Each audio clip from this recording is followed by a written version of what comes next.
আমি কি তোর পিছনে ঘুরছিলাম? আমার কথা শেষ করছিলাম। হ্যাঁ, আমি কি তোরে প্রপোজ করছিলাম? তুই দিনের পর দিন আমার পিছনে ঘুরছিস। আমি এদিকে ডিপ্রেশনে মারা যাব আর তুমি তোমার বউ নিয়ে এখানে মজ মাস্তি করবা। ফাজিল কথাকার, তোর বউ নিয়ে হানিমুন করে আমি জুটাইতেছি। এই যে মিস ইনায়া, আপনি কি মরতে যাইতেছেন? না তো, আপনার কেন এমন মনে হলো? না, আপনি সমুদ্রের দিকে হাঁটা শুরু করছেন, আমি কি ভাববো বলেন? আপনি কে? ও আচ্ছা, আপনি তো আমাকে চেনেন না। এই দেখেন, ভিডিও করছেন? না, ইচ্ছা করে করি নাই, হয়ে গেছে। আপনাকে যে কারণে খুঁজতেছিলাম, আপনার ব্যাগটা আমার কাছে। আর আপনার সাথে যে এভাবে দেখা হয়ে যাবে সেটাও ভাবতে পারিনি। আচ্ছা, আপনি ওনাকে এত ডেসপারেটলি মারতেছিলেন কেন? রাগ কমানোর জন্য। নাকি ব্রেকআপ করে ফেলছে সেই দুঃখ কষ্ট থেকে? দুঃখ কষ্ট কিসের? সে তো আমাকে কখনো ভালোই বাসে নাই, আমাকে কখনো ভালোবাসে নাই, তার জন্য দুঃখ কষ্ট করে লাভ আছে? এই নেন। Thank you so much. আসি তাহলে। চলুন আপনাকে আগে দিই। আপনি আমাকে আগাই দেবেন কেন? এত রাত হয়েছে, আপনি একা একা যাবেন? সমস্যা নেই, আসি, দেখা হবে। দেখাটা কিভাবে হবে? আপনি না আমাকে দিলেন ফোন নাম্বার, না ঠিকানা। যেহেতু ডেস্টিনি আমাদের 2 বার দেখা করাই দিছে, তো থার্ড টাইম যদি আপনার সাথে দেখা হয় তাহলে ফোন নাম্বার, ঠিকানা, বায়োডাটা সবকিছু আপনাকে দিয়ে দেব। You R welcome. ভাইয়া, আমাদের 3টা টিকিট ছিল। হাই। হাই। ডেস্টিনি কি আমাদেরকে বারবার দেখা করিয়ে দিচ্ছে নাকি আপনি আমাকে ফলো করছেন? আপনাকে ফলো করলে কি আপনি খুব মাইন্ড করবেন? আমাকে ফলো করার রেজাল্ট কিন্তু ভালো হবে না। সেটা আমি নিজের চোখের সামনেও দেখছি। এত বড় রিস্ক নিতে চান? দেখেন, জীবনে আমাকে একবার একজন বলছিল যে লাইফে বিগ কিছু অ্যাচিভ করতে চাইলে বড় বড় রিস্ক নিতে হয়। পছন্দ বলে কি ওই মেয়ের সাথে বিয়ে দিয়ে দিব? আম্মা, ইনায়া খুব ভালো একটা মেয়ে আম্মা, তুমি আমার উপর বিশ্বাস রাখো।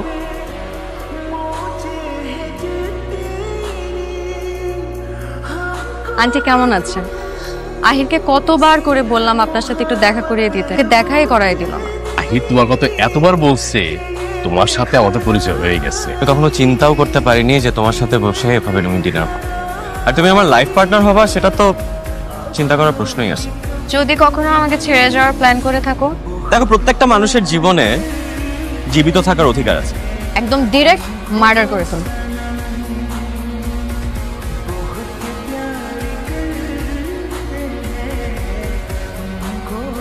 তোমার কি আজকেও দেরি হবে? মনে নাই আজকে আমার চেক আপ করানোর কথা? শোনো, বৃষ্টিতে আটকায় গেছি, একটু ম্যানেজ করে নাও আজকে। আচ্ছা, সরি। ছাড়ো তো। তোমাকে আমি 2 দিন ধরে বলতেছি যে আমার শরীরটা ভালো না, আমি একটু ডাক্তারের কাছে যাব, চেক আপ করাবো। পরে আমি একা একা ডাক্তারের কাছে গেছি। তুমি কি আমাকে আগের মতন করে আর দেখো? কি বলো দেখি? কোন একটা ভাব করো যে আমি তোমার জন্য এক্সিস্টই করি না। আপনার হাজবেন্ড বা গার্ডিয়ান কেউ আসেনি? আপনি আমাকে বলতে পারেন, অসুবিধা নেই। আপনার মা কিভাবে মারা গেছেন? থাইরয়েড ক্যান্সারে। দেখুন, আপনার মাঝেও থাইরয়েড ক্যান্সারের সিমটম দেখা যাচ্ছে। এখন সেটা ধীরে ধীরে ক্যান্সারে রূপান্তরিত হয়েছে। এটার কি ট্রিটমেন্ট করা সম্ভব না? সত্যি কথা বলতে কি, আপনি ক্যান্সারের 3rd স্টেজে আছেন।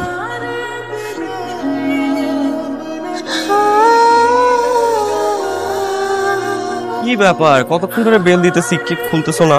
কি ব্যাপার, তুমি কাঁদতেছো কেন? তুমি আমাকে ছেড়ে যাবে না তো? দেখো, আমি তোমার ছিলাম, আমি তোমার আছি, আমি তোমার থাকবো, আর আমি যতদিন বেঁচে থাকবো শেষ মুহূর্ত পর্যন্ত তোমাকে ভালোবেসে যাবো। একদিন আগে হলেও যেন আমার মৃত্যু হয়। কেন?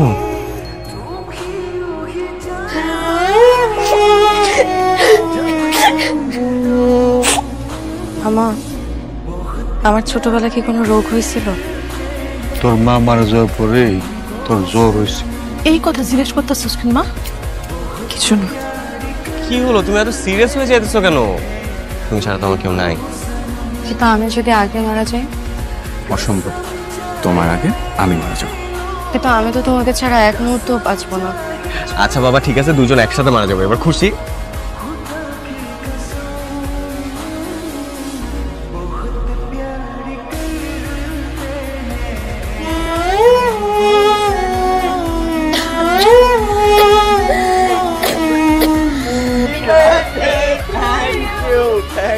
দেখ তোর জন্য আনছি জগরের লাড্ডু। আমার জন্য একটা স্পেশাল গিফট আছে। আমি প্রেগনেন্ট। আমি দাদি হব, দাদি হব। এত বড় একটা ডিসিশন তুমি একা নিতে পারো না। তুমি খুশি হও নাই? যে হইতাম যদি না এই কাজটা তুমি আমাকে জানাই করতা। তুমি বেবি নিতে চাও না? আমি বেবি নিতে চাই, কিন্তু আমি এখনো মেন্টালি প্রিপেয়ার্ড না। তুমি কি বলতেছো বুঝে বলতেছো? মাথা ঠিক আছে তোমার? আমি যা বলতেছি আমি বুঝেই বলতেছি। এই যে আমার ডিফিকাল্ট সিচুয়েশন, আমার কষ্ট তো তুমি কোনোদিন বুঝবে না। এত বড় একটা জিনিস আমার কাছে লুকাইছো না। আমার হাতে আর একটা বছর সময় আছে আমাদের ভালোবাসার স্মৃতি হিসেবে রেখে, যাতে আমি না থাকলেও এই বাচ্চাটাকে দেখে তোমার আমার তো মনে পড়ে। দোয়া করেন মা, আমি যেন শেষমেশ আমার বাচ্চাটার মুখ দেখে যেতে পারি।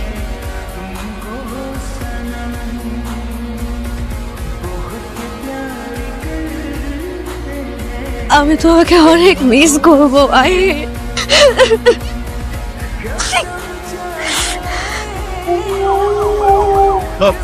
নিচে আসছি, কখন সবকিছু রেডি করে রাখ, আসতেছি।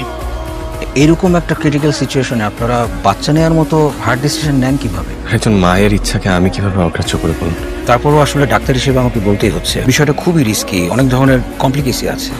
ডাক্তার সাহেব, মা তো মাই, অনেক ধরনের কমপ্লিকেসি সমস্যা, এইসবের হিসাব নিকাশ তো মায়েরা বোঝে না। মা বোঝে তার সন্তানের হিসাব। ডাক্তার সাহেব দেখে করেছে। যদি মাকে বাঁচানো যায় তবেই বাচ্চাকে বাঁচানো সম্ভব, আর যদি মাকে বাঁচানো না যায় তাহলে বাচ্চাকে বাঁচানো সম্ভব না।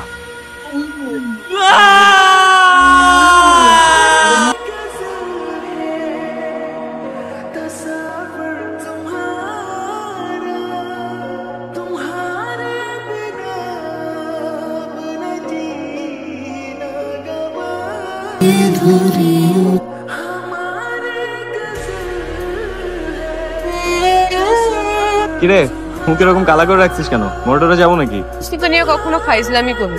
তোর রিপোর্ট ভালো আসে নাই, ইউ গট লিভার সিরোসিস। শরীরের যত্ন নে বাবা, তোর যদি একটা কিছু হয়ে যায় রে বাবা, আমরা বাঁচবো কি নিয়ে?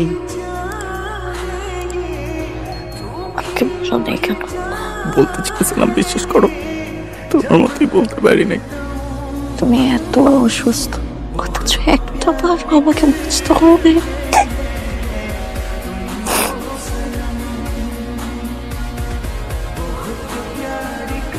কত কথা ছিল বলবার,